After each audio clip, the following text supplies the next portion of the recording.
de ce qui était à l'époque Oui, du mais prophète. exactement, comment, quand vous venez de dire le pèlerinage et le sacrifice existaient même avant le prophète Mohammed, Oui. alors comment ce rituel est entré dans l'islam et comment c'est devenu un des 5 piliers de l'islam? On ne peut pas dire c'est comment, parce que Mhm. ça a été au judaïsme. Au Mhm. christianisme, bien sûr, il y a le sacrifice. Il y a le sacrifice. Donc, les religions célestes, alors, se rattachent à une religion de l'autre. Bien sûr, il y a des liens entre les religions. Oui. Donc, et ça, c'est un ordre de Dieu pour le prophète Oui, Mahomet. exactement, Ça, c'est ce c'est que je pour veux dire faire le par comment. sacrifice.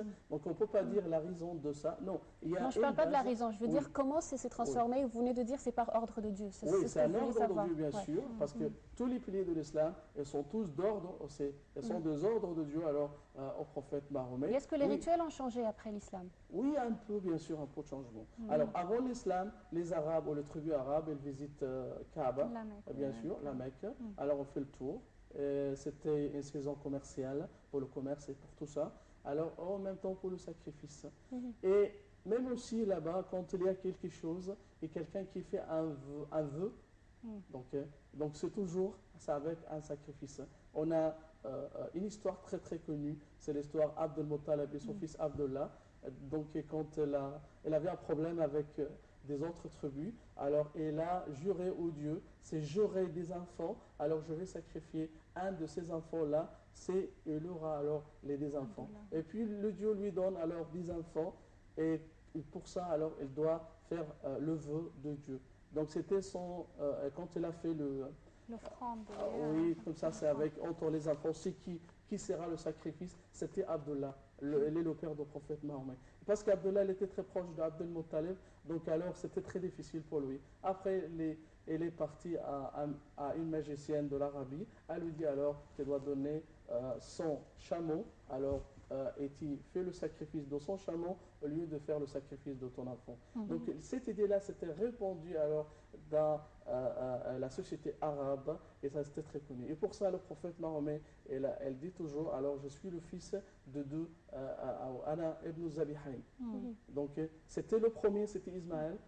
Alors, et puis oui. c'était son père Abdullah. Donc l'idée, alors c'était une idée très connue pour les Arabes et puis c'était par l'islam. Puisque vous venez de mentionner que cette idée d'offrande ou de sacrifice se trouve dans les trois religions monothéistes, pourquoi aujourd'hui, toujours avec l'occasion de la fête du Grand Bayram, on trouve des appels de la part, si vous voulez, de ceux qui défendent les droits des animaux, qui nous parlent que sacrifier ou égorger un mouton, c'est contre les droits de ces animaux, c'est quelque chose de cruel, qu'il ne faut pas le faire. Selon vous, d'où vient cette idée, puisque le sacrifice se trouvait dans les trois religions? Et qu'est-ce qu'on peut leur dire, puisque notre chaîne est dédiée normalement aux gens autour du monde entier? Comment peut-on expliquer ce qu'on fait? Est-ce que c'est pas vraiment une idée cruelle de le faire? Bien sûr, cette conception, c'est une conception occidentale. C'est par alors les gens à l'ouest, donc les Européens, alors les musulmans, ce qu'ils font là, c'est très difficile, c'est très brutal pour les animaux et tout ça. On peut dire que chaque être vivant dans la terre, qui est créé par Dieu, alors elle a une fonction privée. Ok. Par exemple, si on ne mange pas la viande, qu'est-ce qu'on fait dans la vie? C'est quoi? Est-ce qu'on mange juste les légumes, les fruits, tout ça? Est-ce que ça suffit pour la vie de l'homme? Pourtant, ce sont des gens qui mangent la viande de mouton Oui, normalement. Mais on parle là de la façon de... de la façon, oui. c'est comment? Alors, Oui. il y a des ordres de prophètes de faire un égorgement parfait. Parfait. Donc, il ne faut pas alors faire souffrir les animaux. Alors, quand tu utilises alors, un couteau, ça doit être un coton alors très dur. Quand tu fais ça, ok, tu fais alors directement, alors sans, bien sûr, D'une seule t'imagines fois, la c'est-à-dire. façon pour ne pas faire souffrir pour les animaux. Il y a beaucoup d'ordres. Ne pas le faire devant les de autres comment animaux, faire, ne oui, pas à la montrer le meilleure, couteau oui. au mouton qui va être égorgé. Oui, bien Oui. sûr, et par l'autre côté aussi. Et il ne faut pas le montrer, donc tu commences, et quand elle est à l'autre face, la face de mouton, c'était dans Alors un on côté et puis respecte comme bien ça. sûr Oui, on l'idée respecte, bien sûr. de la vie Oui, de ces c'est bien êtres sûr. vivants. Il y a des ordres alors de la religion alors qui nous conseillent toujours de comment faire la meilleure façon de ça. Mais pour eux, ce n'est pas la question de ça, mais pour l'égorgement des animaux. Ça, c'est pas bien. Il y a, par exemple, une secte en Inde qui s'appelle les Gantiens. C'est de Mahavira. Mahavira, c'est un philosophe indien, c'était presque du 6e siècle avant Jésus-Christ, c'était presque à l'époque de Bouddha. Mahavira, il a fait quoi? Alors, pour les gens alors, qui les suivent, ses successeurs, alors, il ne faut pas manger de la viande des animaux, il ne faut pas égorger des animaux, il ne faut pas tuer n'importe quoi, des mouches, alors des vermines, des habits, tout ça, il faut les garder. Donc, les gens, alors, ils ne mangent pas aucune viande, ils suivent juste alors des choses de fromage ou des légumes et tout ça. Donc ça fait de souffrance pour les gens. Il ne faut pas exagérer de ce côté-là. En même temps, bien sûr, il faut faire de respect aux animaux. Mais de toute façon, alors le sacrifice, alors c'est ça pour aider les pauvres. C'est pas justement pour faire souffrir aux animaux ou tout ça. Donc je pense qu'il faut être modéré pour cette affaire-là. Il y a ceux qui empêchent. Il ne faut pas alors égorger les animaux. Par exemple, les hindous, alors là-bas en Inde, alors ils sacrifient, on divinise les vaches. Les vaches là-bas, alors c'est un dieu, alors passe le dieu et tout ça, touche pas la vache et comme ça.